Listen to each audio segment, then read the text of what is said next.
waaw man maa ngi tudd Adja Penda Ndiaye nekk point focalu Equitas fii ci département de Pikine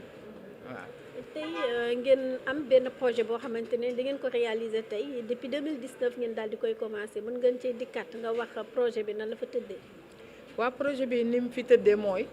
ñun dañu nekkoon ay jigéen yoo xam ne suñu xam-xam ci suñu àq ak suñu yelleef bariwul woon projet bi mu ñëwee nag mu dooleel ñu ci suñu àq ak suñu yelleef dooleel ñu aussi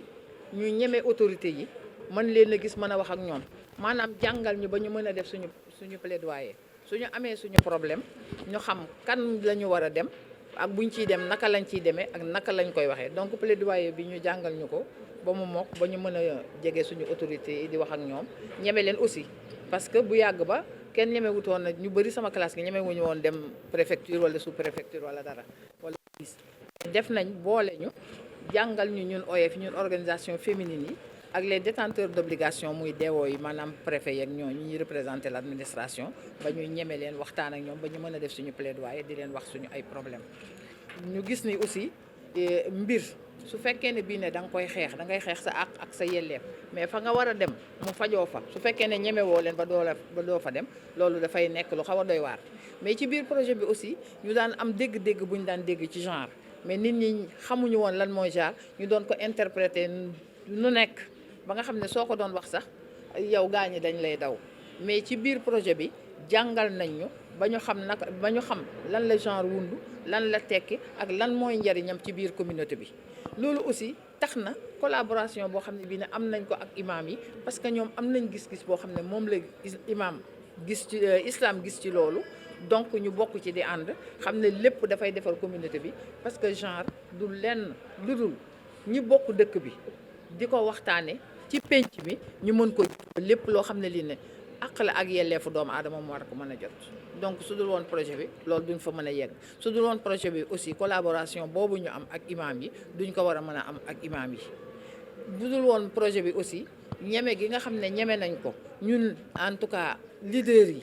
OF yi ba mën a jàkkaarloo ak autorités yi mën a jàkkaarloo kenn ku nekk di xeex suñu àq ak suñu yelleef duñ ko xam te ñoom li ñu xam li nga xam ne moom la projet bi gën a def mooy li mu jiital dañuy wax autonomisation de la femme mais jigéen ji mënta autonome mukk tant que xamul àqam ak yelleefam su xamee àqam ak yelleefam nag autonomisation bi dina mën a dox dina mën a gaaw jéego yi dina bar te ci ñoom ci loolu lañ ñu jàppal ba nga xam ne bii ne ñeme nañu pour mën a jëm ci kanam. tey ngeen di xeex lu mel ni violence ci wàllum école yi tey fan ngeen ci toll. waa xam nga violence bi dañ doon defee avant projet bi di ñëw ne kat violence bi kon professeur bi rek moom moo koy def xale bi wala moom moo koy def xale bi waaye bi nga xamee ne bi dugg nañ ci biir projet bi ñu ngi ñuy jàngal di ñu xamal di ñu wax dem nañ ba nga xam ne gis nañ ne sax xale yi sax ñoom ci seen biir muy violence entre pairs loolu aussi projet bi moo ñu ko xamal ñu jox ci ay jéego yu baree bari taxaw ba xale yi kenn ku ci nekk xam ak lan mooy sa yelleef xam ne moo xam professeur la moo xam sa nattangoo élève la comme yow boo xam ne bii ne daf lay métital xam nga fi ngay dem xam nga ñi lay taxaw ba loolu mu saafarawu kon loolu tamit am nañ ci jéego yu bëree bëri te léegi xale yi ñu daan violenté sax léegi dañu gën a am fit gën a ñeme pour dem école te bu yàgg ba doonuñu woon ñeme dañ daan tardé ak absence non justifiée yi yëpp loolu moo ko doon waral te fi mu ne xeex nañ ko ba am nañ ci ay jéego yu am solo ndax léegi kenn ku ne xam nga ku la def lu metti fan ngay jëm ak kan moo lay jàppale ba nga saafara ko. est-ce que projet bi am ngeen ci satisfaction. projet bi moom wax dëgg yàlla am nañ ci satisfaction ndax ku mel ni man nga xam ne ñemewutoon mbooloo su ñaari nit taxawaan sax suy wax day lox day am trac projet bi jàpp ko renforcer ay capacité am encadrer ko ba mu mën a taxaw di wax nit ñi di ko dégg loolu yaakaar naa ne résultat la boo xam ne ku nekk mën nga koo nat loolu tamit satisfaction la boo xam ne ñëpp mën nañ ko nat te suñu nattangoo OF yi nga xam ne yëpp ay responsable de femme lañu yore jiite ay kuréel dooleel nañ leen fital nañ leen ba ñu mën a yegg foofu yaakaar naa ne man rek doy naa ci exemple. durant juróomi at yi ngeen doon liggéey est-ce que daan ngeen am ay jafe-jafe. waaw xam nga lu kenn ñemewut a wax su ko ay nit dee wax kon di nga ci am jafe-jafe parce que bu yàgg ba dañ daan wax ni bu la sa jëkkër dóoree da nga ko war a suturaal da nga war a sëy ngir sa jaboot warul génn kër gi sutura si nangam ñuy nëppal léegi fital nañu ba ñu génn. Au début amoon nañ ay jafe-jafe waaye bi ñu demee ba xam ne xel ne lii suñu bàyyee nëppal bi ñi nga xam ne wàcc nañ yoon wi ñu teg leen ci yoon wi ñeneen ña koy gis duutu ñu def lu mel noonu ñu ngi ci am ay résultats parce que loolu kon jafe-jafe bi moo doon comprendre lu ñu woon mais biñ ñu comprendre wax dëgg yàlla jafe-jafe boobu su jeexulit wàññeeku na bu baax a baax. ngeen liggéey jiirum juróomi at fi ngeen nar a yem wala daa am yeneen objectif yi ngeen war a atteindre. déedéet xam nga maanaam vient en mangeant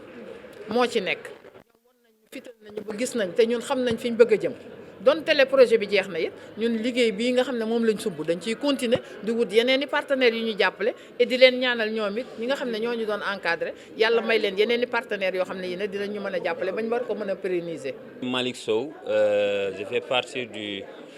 projet PTDS, le projet équité, égalité et droits humains. Donc voilà, je suis de l'inspection d'académie de Pikine Guédiawaye. Pouvez-vous revenir sur ce projet qui a duré pendant 5 ans? Oui, c'est un projet qui tire à sa fin, 5 ans d'activité. C'est un projet dont son objectif n'est rien d'autre que la promotion des droits humains.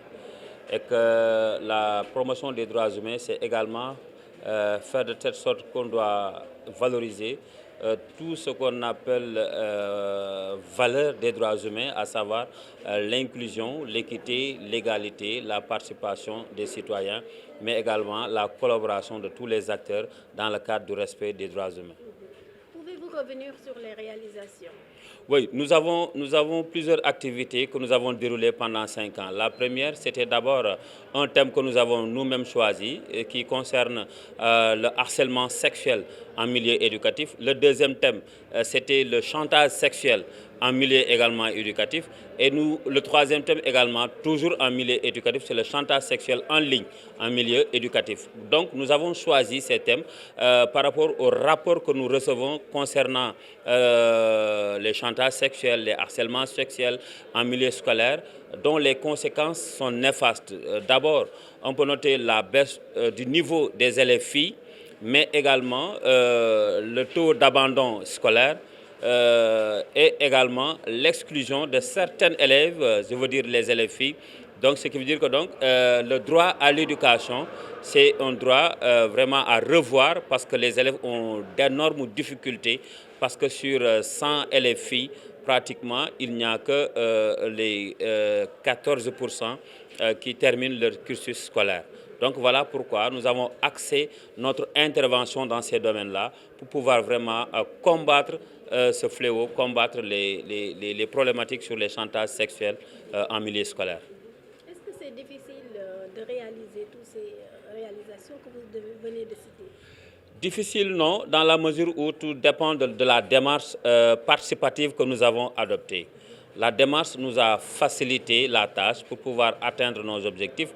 Et que la démarche, c'est quoi? C'est l'implication des acteurs concernés. Et les acteurs concernés, ce sont les détenteurs d'obligations. Quand on parle de détenteurs d'obligations, ce sont les autorités censées de défendre et de sauvegarder les droits des élèves. Je veux nommer les juges, les préfets, les autorités territoriales, les inspections d'académie qui ont en charge l'éducation et également les détenteurs de droits. Les détenteurs de droits, ce sont les ayants droit, ce sont les élèves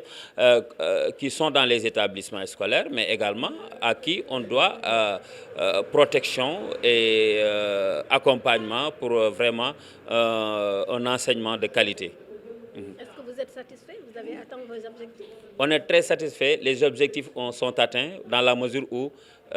tous les acteurs impliqués ont participé activement à la réalisation de ce projet. Donc, ce qui veut dire que les jeunes sont sensibilisés, les jeunes sont conscientisés par rapport à ces problématiques, mais également, ce qui m'a encore plu dans ce projet, c'est le rapprochement des acteurs et des détenteurs d'obligations, c'est-à-dire des autorités. Cette symbiose, cette synergie n'existait pas auparavant, mais maintenant, même les autorités savent que pour aller vite, il faut travailler en synergie avec les acteurs à la base. Donc voilà une nouvelle collaboration qui est née de ce projet. C'est la collaboration entre les détenteurs d'obligations et les détenteurs de droits. Vous comptez en arrêter là ou bien vous avez d'autres quand même activité à faire. Non, parce que l'activité d'aujourd'hui nous permet tout simplement de partager tout ce qui est résultat avec les acteurs impliqués. Donc le projet tire à sa fin, le bailleur retourne, mais nous, acteurs de Pikine, conscients des problématiques que nous avons, conscients que ces résultats obtenus, il reste encore beaucoup à faire parce que dans chaque résultat, il y a la phase de pérennisation. Et cette phase de pérennisation a permis aujourd'hui que nous sommes là, réunis avec l'ensemble des acteurs pour voir comment consolider ces acquis, comment continuer ce projet sans ou avec les bailleurs, donc pour l'intérêt de tous, pour l'intérêt de notre communauté qui est Pikine, pour vraiment au bonheur de nos étudiants et étudiantes, mais également de nos élèves.